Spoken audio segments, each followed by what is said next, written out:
साईनाथ महाराज की जय।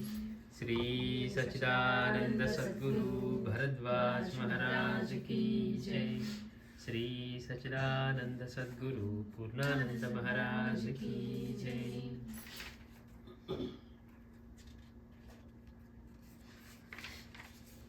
సాయిరా మాస్టర్ గారి యొక్క భక్తులు అడుగుతున్నారు, మాస్టర్ గారు మా ఇంట్లో విభూతి రాలుతుంది అంటున్నారు కొందరు, పత్రికాముఖంగా వివరింపబోతాను అంటున్నారు. మా ఇంట్లో విభూతి రాలుతుంది అని కొందరు అంటూ ఉన్నారు, దాన్ని మీరు పత్రికాముఖంగా వివరించబోతానని మాస్టర్ గారిని అడిగితే మాస్టర్ గారు చెప్తారు. ఎందుకంటే మనందరికీ కూడా అది ఒక విశేషంగా ఉంటుంది. ఆ విభూతి రాలుతుంది అంటే ఏదో ఒక స్పెషల్ ఇదిలాగా. మాస్టర్ గారు అంటున్నారు, కలికాలం ముదిరిన కొద్దీ గ్రామ గ్రామాలలోనూ ఎన్నెన్నో వింతైన శక్తులు ఉద్భవిస్తాయని, అటువంటివి చూపి అదే దైవమని ఎందరెందరో ధూర్తులు అగ్నులైన ప్రజల మన్ననను చూరగొంటారని శ్రీ పోతులూరి వీరబ్రహ్మం గారు కాలజ్ఞానంలో ఎన్నోసార్లు హెచ్చరించారు. అంటే జనాలకి తెలియనప్పుడు ఏమనిపిస్తుంది, మనందరికీ ఇప్పుడు ఆధ్యాత్మికత అంటే మాస్టర్ చెప్పేదాకా ఏదో అనుకుంటూ ఉన్నాం. అలాగే దేవుణ్ణి నమ్మటం అంటే ఏంటి, లీలల్ని మహిమల్ని నమ్మటమే అనుకుంటాం. వాళ్ళు ఏదో మనకి తెలియంది వాళ్ళు మాయగా చేసినా కానీ ఇది కూడా మహిమే అని నమ్మిస్తారు అమాయకమైన ప్రజల్ని. అందుకని మాస్టర్ గారు అంటున్నారు, ఈ కలికాలం మొదలే కొద్దీ ఇట్లా భ్రమింపజేసే వాళ్ళు ఎక్కువైపోతారు గ్రామ గ్రామాల్లోనూ.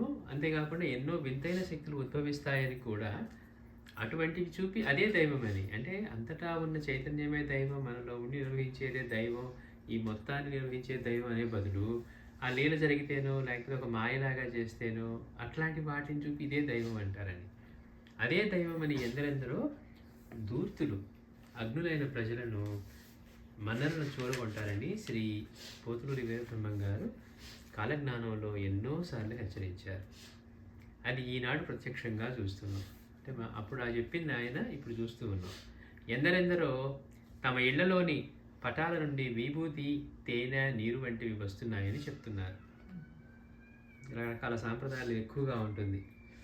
కొంతమంది ఏమో మా ఇంట్లో పటాల నుండి విభూతి వస్తుందని ఒకళ్ళు, కొంతమంది ఏమో తేనె వస్తుందని, అట్లాగే నీరు వంటివి వస్తూ ఉన్నాయని చెప్తూ ఉన్నారు. అవివేకులు ఎందరో వేలం వెర్రిగా పోయి తండోపతండాలుగా వాటిని దర్శించుకుంటున్నారు. ఇప్పుడు చెప్పగానే ఏమవుతుంది, మనకి ఫస్ట్ క్యూరియాసిటీ పెరుగుతుంది. క్యూరియాసిటీ పెరిగి బాబాని పూజించేవాళ్ళు, బాబాని పూజించిన వాళ్ళు, లేకపోతే సద్గంధ పారాయణ చేసేవాళ్ళు, చేయని వాళ్ళు, వీళ్ళందరూ కూడా అన్ని రకాల వాళ్ళు కూడా ముందు అలాంటి చెప్పగానే మాస్టర్ గారు అంటున్నారు, అవివేకులు ఎందరో వేలం వెర్రిగా పోయి తండోపతండాలుగా వాటిని దర్శించుకుంటూ ఉన్నారు. కానీ ఇది కలి వైపరీత్యమే, కానీ వైపరీత్యమని గుర్తుంచుకోగలగటమే వివేకం. అంటే ఇది కలి ప్రభావాలు ఇలా జరుగుతూ ఉన్నాయి అనేది గుర్తుపెట్టుకొని బాబా అంటే నిజమైన తత్వం ఏంటి అనేది మనం మాస్టర్ గారు చెప్పిన దృష్టిలోంచి చూస్తే, ఇలాంటి చిల్లర మహిమలు, బాబా ఎప్పుడు చిల్లర మహిమలు చేయలేదు కదా, చేసేవాళ్ళని కూడా ఆయన దండించారు కదా అని గుర్తుపెట్టుకున్నప్పుడు ఇలాంటి దానికి ఏ ప్రాముఖ్యత చెప్పకూడదని మనం తెలుసుకుని వివేకంతో ఉండగలట్టు మనం చేయాల్సింది. అలా కాకపోతే మాస్టర్ అంటున్నట్టు అట్లా అవివేకులు ఎందరో వేలం వెర్రిగా తండోపతండాలుగా వాటిని దర్శించుకుంటూ ఉన్నారు. పైగా ఏమంటారు, అబ్బా మా ఇంట్లో జరిగిందండి, వాళ్ళు బాగా భక్తులు బాబాని ఎప్పటి నుంచో పూజిస్తున్నారు అని ఒక విశేషణం వేయగానే ఏమవుతుంది, అయ్యో మనం భక్తులు కాదా అనిపిస్తుంది. కనుక మాస్టర్ గారు అంటారు, ఇది కలి వైపరీత్యమేనని గుర్తుంచుకోగలగడమే వివేకం, అదే నిజమైన సాయి భక్తి. అంటే వీటి పట్ల ఆకర్షితులమయ్యి పిచ్చిగా వెర్రిగా వెళ్ళటం కాకుండా ఇది కలి వైపరీత్యం అని గుర్తుంచుకొని ఉండటమే వివేకం, అదే నిజమైన సాయి భక్తి.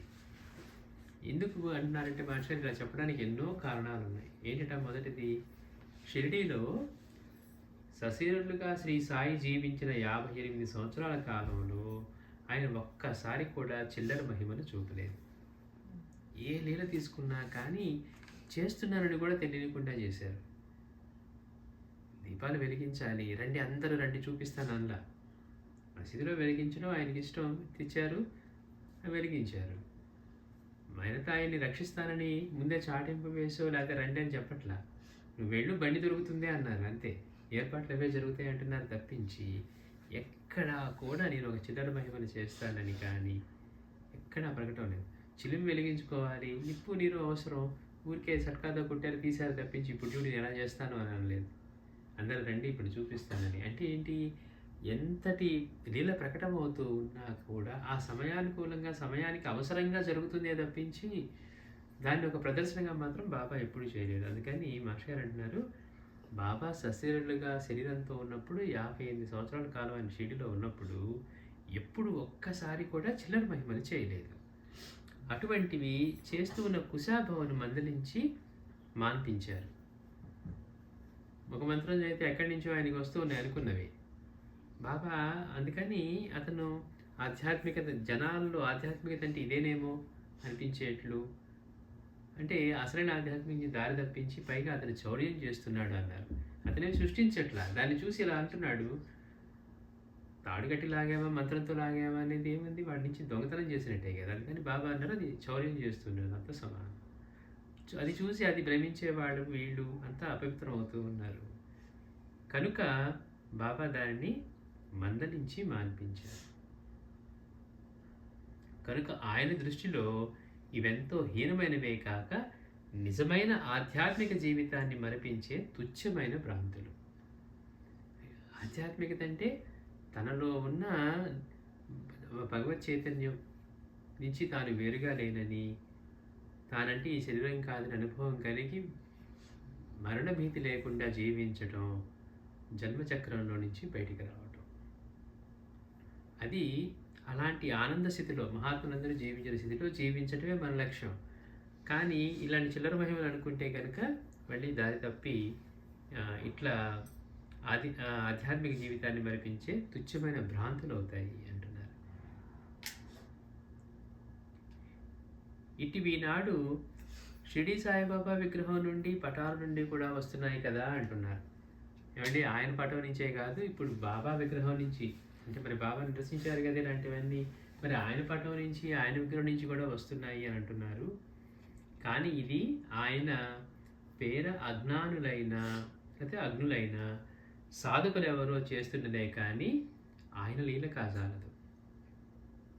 బాబా పేరిట సాధకులైన అజ్ఞానులైన సాధకులు ఎవరో చేస్తున్నదే కానీ బాబా లీల కాజాలదు. షిరిడి నుండి తెచ్చుకున్న విభూదిలోను తీర్థంలోను సాయికి మరింత భక్తితో అభిషేకం చేసుకున్న తీర్థానికి ఆయన నామస్మరణకు దివ్యమైన శక్తి ఉండగా, షిరిడిలోంచి తెచ్చుకున్న విభూది అయినా అలాగే తీర్థమైనా, అట్లాగే ఇంట్లో మనం బాగా చేసుకునేది అభిషేకం చేసుకున్న తీర్థము, అవి కూడా ఒకే మహిమ కలిగినప్పుడు వాటన్నిటికీ కూడా ఆయన నామస్మరణకు దివ్యమైన శక్తి ఉండగా, మళ్ళీ ఇలా పటాల నుండి విగ్రహాల నుండి రాలిన విభూతికి తీర్థానికి గల అదనపు మహిమ ఏముంటుంది? ఆయన నామం చెప్పి ఆయన నామస్మరణతోటి మట్టి పట్టుకున్నా కూడా విభూతిగా పనిచేసినది ఎంతో మందికి ఉంది. అట్లాంటప్పుడు బాబాగా ఇంట్లో అభిషేకం చేసుకున్న తీర్థం, అభిషేక తీర్థానికి వాటికి మనం చేసుకున్న నామస్మరణకి వీటన్నిటికీ దివ్యమైన శక్తి ఉండగా, ప్రత్యేకంగా పటాల నుంచి విగ్రహాల నుంచి రాలినటువంటి విభూతికి కానీ తీర్థానికి కానీ అదనపు మహిమ ఏముంటుంది? ఆకాశం నుండి పడే వర్షపు నీరు, నదులు బావులలోని నీరు భగవంతుడు ఇచ్చిందే కదా. చూడండి, ఆలోచిస్తే నీరు ఆకాశంలో వర్షపు నీరుగా వచ్చేది ఆకాశం నుండి, అట్లాగే బావుల్లోనూ నదుల్లోనూ నీరు భగవంతుడు ఇచ్చిందే కదా. అది దివ్యమైనదన్న గుర్తు మనకు లేకపోవడం వలనే అది సామాన్యమైన నీరులా ప్రవర్తిస్తుంది. బావిలో నీరే కదండి, లేకపోతే ఇవి చూసేవే కదా, మనకి అవి సామాన్యం అనిపించినప్పుడు. అదే చిన్న చెరువులో నీళ్లు చూసామనుకోండి, అట్లా ఉంటుంది. మనం గంగ దగ్గరికి వెళ్తే ఏమంటాం, గంగా నదికి వెళ్తేనో ఇంకో నదికి వెళ్తేనో అందులో స్నానం చేయాలి, చేస్తే పాపాలు పోతాయి అంటాం. అంటే అక్కడ భావమే, అది పవిత్రమైనది గుర్తు లేకపోవటమే. నిజంగా ఆలోచిస్తే మనకి నీరు మన జీవానికి అదే ప్రధానం అనే విషయం గుర్తు తెచ్చుకుంటే అన్ని చోట్ల పవిత్రమే. నీరు తాగకుండా మనం జీవించడమే కష్టం. అందుకని మహర్షి గారు అంటున్నారు, భగవంతుడు మనకి ఆకాశం నుంచి నీరు వర్షం రూపంలో నీరు ఇస్తున్నా, అలాగే బావుల్లోనూ నదుల్లోనూ ఇవన్నీ కూడా ఆయన ఇచ్చినవే. అయితే అది దివ్యమైనదన్న గుర్తు మనకు లేకపోవడం వలనే అది సామాన్యమైన నీరులా ప్రవర్తిస్తుంది. అది దివ్యమైనదని గుర్తుంచుకోవడమే సాధన అంతా. అంటే ఇదంతా కూడా దివ్యమైనదని గుర్తుంచుకోవడమే సాధన. అప్పుడు మన అజ్ఞానం అనే పొర మన కండపై నుండి తొలగి మనకు వాటి దివ్యత్వం అనుభవం అవుతుంది. ఇదే నిజమైన ఆధ్యాత్మికత. అంటే ఇందులో ప్రతి ఒక్కటి కూడా అంతే దివ్యమైనది, అంతే పవిత్రమైనది, అంతా ఆయన రూపాలే. అక్కడున్న నీరే ఆయన చైతన్యం, ఇక్కడున్న నీరు కాదని ఎక్కడన్నా ఉందా? కానీ మనం అలా గుర్తించకపోవడమే మన జరుగుతున్న లోపం. అలా గుర్తించగలగటమే ఆధ్యాత్మిక సాధన అంటున్నారు మాస్టర్ గారు. ఇదే నిజమైన ఆధ్యాత్మికత. ఈ పటాల నుండి రాలే విభూతి, తీర్థము ఈ మహత్తరమైన సత్యాన్ని మరపించి సృష్టిలో అగ్ని, నీరు దివ్యత్వం కావు అన్నట్లు ఈ పటాల నుండి రాలేవి మాత్రమే దివ్యమైనట్లు అని భ్రమింపజేస్తాయి. అంటే ఏంటి? అగ్ని, నీరు ఇవన్నీ కూడా మనకి సహజంగా భగవంతుడు ఇచ్చిన పవిత్రం కాదు, అవును ఆయన పటం నుంచి రాలితేనే అన్నట్లుగా మనల్ని భ్రమింపజేస్తాయి. అందుకని ఈ అవగాహన లేదనుకోండి, అలా మళ్ళీ దర్శించడమే భక్తి, అలా వారింట్లో రాలుతూ ఉందంటే, లేకపోతే వారింట్లో పూజ పటాల నుంచి వస్తూ ఉన్నాయంటే అది మనం భక్తిని ప్రకటిస్తుందేమో అనుకుంటున్నాం. కానీ అజ్ఞానాన్ని, అవివేకాన్ని. అయితే ఇందులో చాలా ప్రశ్నలు ఉంటాయి. మాస్టర్ గారు అంటున్నారు మరి బాబా పటాల నుంచి కూడా రాలుతున్నాయి అంటున్నారు కదా. అట్లాగే ఇంకొక ప్రశ్న ఏంటంటే,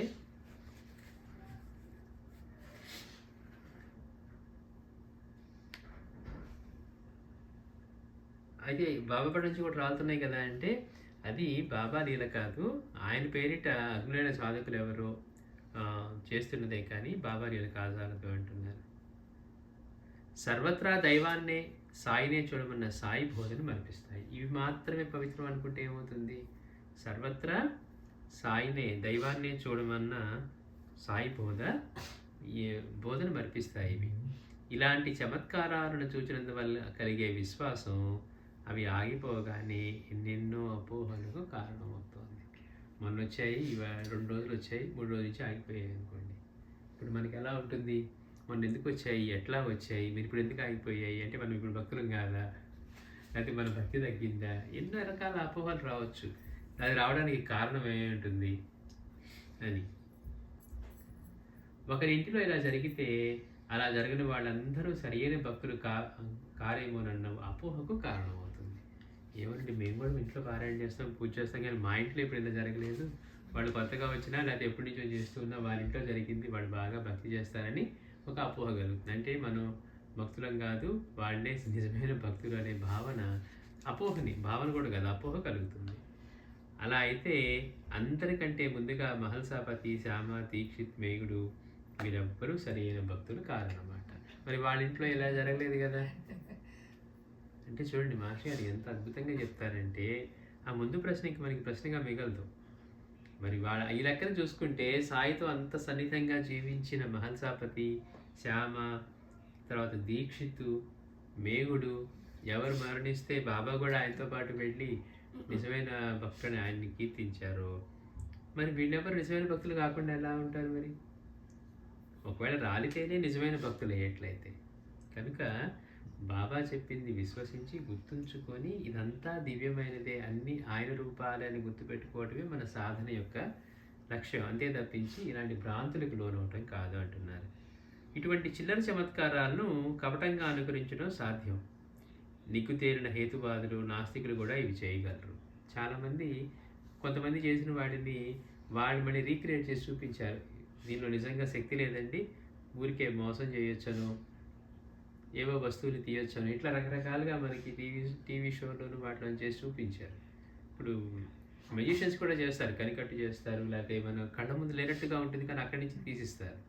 అంటే నిజంగా సృష్టించాడా? కాదు, సృష్టి ఆయన మాత్రమే చేయగలడు. వీళ్ళందరూ కూడా మనకి తెలియనట్లుగా తీసి దాన్ని చూపించేవాళ్ళే. అందుకని చిల్లర చమత్కారాలను కపటంగా అనుకరించడం సాధ్యం. నిగ్గుతేరిన హేతువాదులు, నాస్తికులు కూడా ఇవి చేయగలరు. ఇటువంటివి చేసి ప్రజలను మోసం చేసే వారి సంఖ్య పెరగబట్టే ఈ హేతు నాస్తికవాదులను సాయి ప్రేరేపించి ప్రక్షాళన చేస్తున్నారేమో అంటారు మాస్టర్ గారు. ఇంకా గమ్మత్తు ఏంటంటే శ్రీ సాయిలీలామృతం పారాయణ చేస్తామనుకునే వారు కూడా కొందరు ఇటువంటివి చూసి ముగ్ధులవ్వడం ఆశ్చర్యం. మనం ఏమనుకుంటున్నాం, పారాయణ చేస్తున్నాం, ఆయన జరిగిందండి. అసలు బాబా తత్వం అర్థం చేసుకోవటం, ఆయన అవతార కార్యం ఏంటి, మన నుంచి ఏం కోరుకుంటున్నారు, మనకి ఏం బోధిస్తూ ఉన్నారు, నిజమైన ఆధ్యాత్మిక తత్వం ఏంటి అనే దాన్ని గుర్తించకుండా బాబా చరిత్ర లీలామృతం పారాయణ చేస్తూ కూడా కొంతమంది ఇటువంటి వాటి పట్ల ముగ్ధులవ్వడం మాస్టర్ అంటారు ఆశ్చర్యం కలిగిస్తుంది అని. అందులో సాయి ఏం చెప్పారో తెలుసుకోకుండానే వారిలా పారాయణ చేయగలిగారు.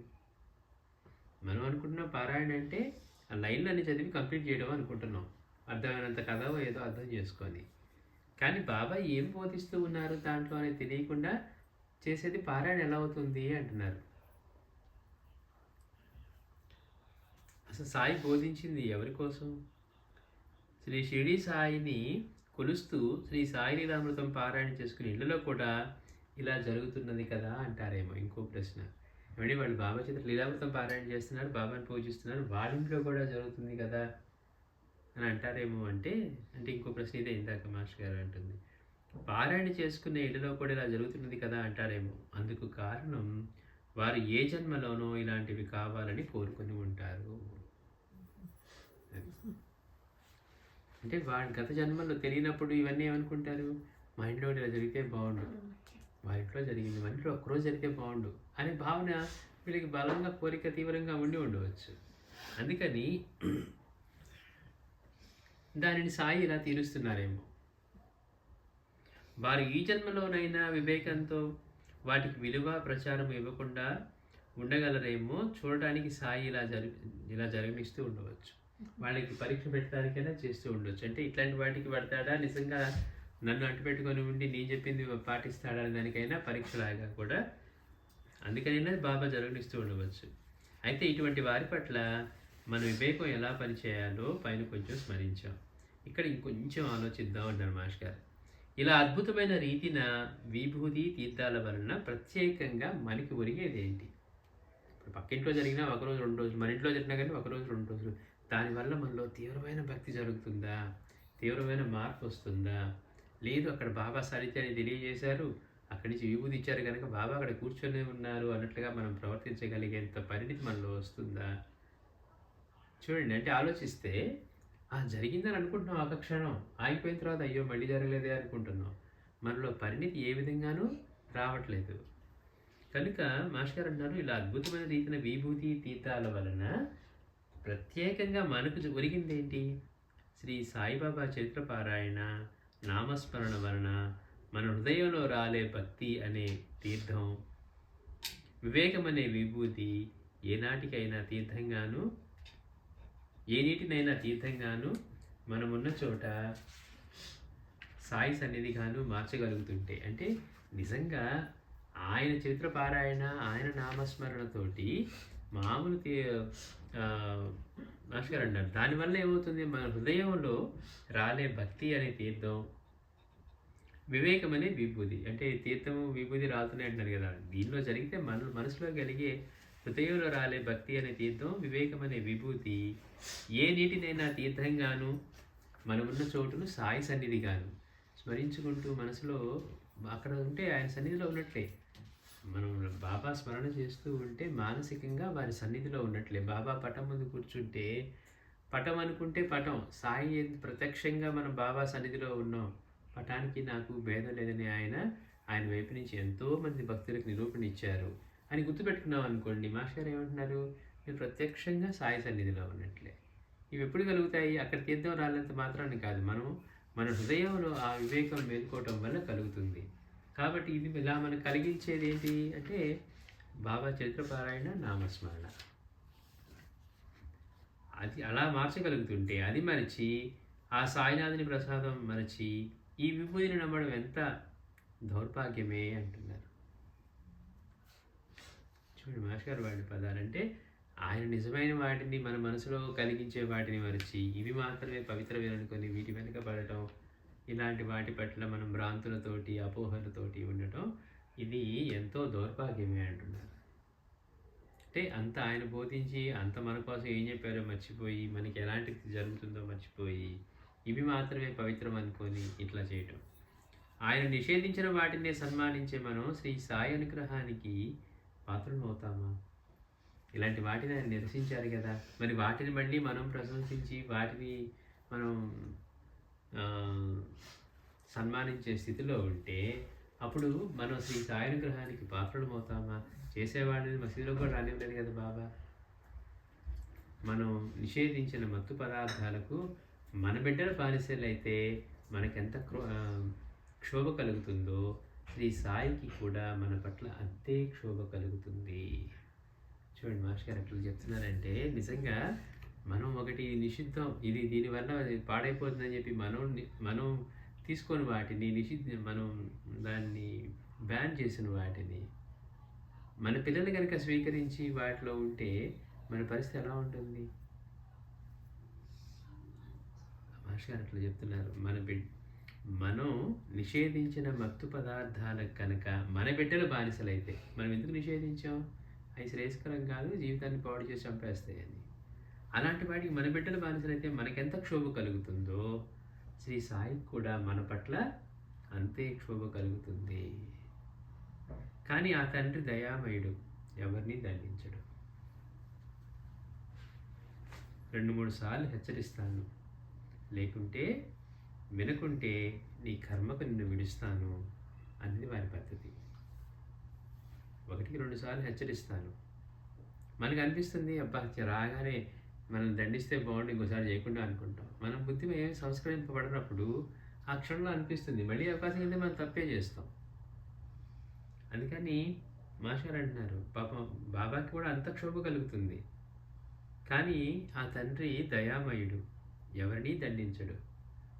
2-3 సార్లు హెచ్చరిస్తాను, వినుకుంటే నీ కర్మకు నిన్ను విడుస్తాను. మనం అనుకుంటాం ఆయన శిక్షించాలని. ఆయన ఎందుకు శిక్షిస్తాడు? మనం చేసిన పనులే మనల్ని శిక్షిస్తాయి. వినుకుంటే నీ కర్మకు నిన్ను విడుస్తాను అన్నదే వారి పద్ధతి. ఆపై మన ప్రారంభం ఎలా ఉంటే అలా చేస్తాము అంటున్నారు. అంటే చూడండి, ఇంత చిన్న విషయంలాగా మనకు అనిపించేది కూడా మనల్ని దారి తప్పించే విషయంగా మారిపోతుంది అన్నమాట. అంటే ఇలాంటి భ్రాంతులు, వాళ్ళలో జరిగిందండి, వాళ్ళు మహాభక్తులు అంటండి అని ఏదైనా మనకి నిజమైన ఆధ్యాత్మికత నుంచి పక్కకి తీసుకువెళ్ళేవి అనమాట. అంటే ఇలాంటి వాటి పట్ల కనుక మనం ఆకర్షితులం అయితే, పైగా పారాయణ చేసుకుంటున్నామని చెప్పి సాయి మనకి ఏం చెప్పారో, ఏవి చేయవద్దన్నారో, బాబా చేతిలో ఏమి చెప్తున్నారో అవన్నీ తెలిసి కూడా ఇలాంటి వాటిని, ఆయన నిషేధించిన వాటిని కనుక మనం సన్మానిస్తూ ఉంటే, మనం నిషేధించిన వాటిని మన బిడ్డలు కనుక స్వీకరిస్తే మనకి ఎంత క్షోభ కలుగుతుందో సాయికి కూడా మన పట్ల అంతే క్షోభ కలుగుతుంది. అయితే మాస్టర్ గారు అంటున్నారు, ఆయన ఎవరిని దండించడు, దయామయుడు. 2-3 సార్లు హెచ్చరిస్తాను, లేకుంటే నీ కర్మకు నిన్ను విడుస్తాను. మనకి ఎలా ఉంటే అలా జరుగుతుంది అంటున్నారు. కాబట్టి ప్రత్యేకంగా వాటికి ఏమి ఇంపార్టెన్స్ ఇవ్వక్కర్లేదు. వాటి వల్ల మనకి ఏం ఒరిగేది కూడా ఏమీ లేదు. సాయి చరిత్ర పారాయణ, నామస్మరణ ఇవే సామాన్యమైన నీటిని కూడా ఆయన తీర్థంగాను దివ్యమైనవిగాను మార్చగలవు. ఇదంతా కూడా దివ్యమైనవే. ఆ గుర్తింపు లేకపోవడం వల్లనే ప్రత్యేకంగా మనం దివ్యత్వాన్ని వేరే వాటికి ఆపాదిస్తున్నాం. అవి బాగా నీరోయి కదండి, పాచిపట్టిపోయి ఉన్నాయండి అంటాం. అంటే ఏంటి? అంత సామాన్యంగా మనం మాట్లాడగలం. చెరువులో నీళ్ళేనండి అంటాం. అదే దివ్యత్వాన్ని ఆ నీరులో మనం చూడటం మనకి చేత కాదు. కాబట్టి ఇవన్నీ పంచభూతాల రూపం, ఆయన చైతన్యమే అని తెలిసినప్పుడు ప్రతి ఒక్కటి దివ్యమైందే. శ్రీ సచ్చిదానంద సద్గురు సాయినాథ్ మహారాజ్ కీ జై.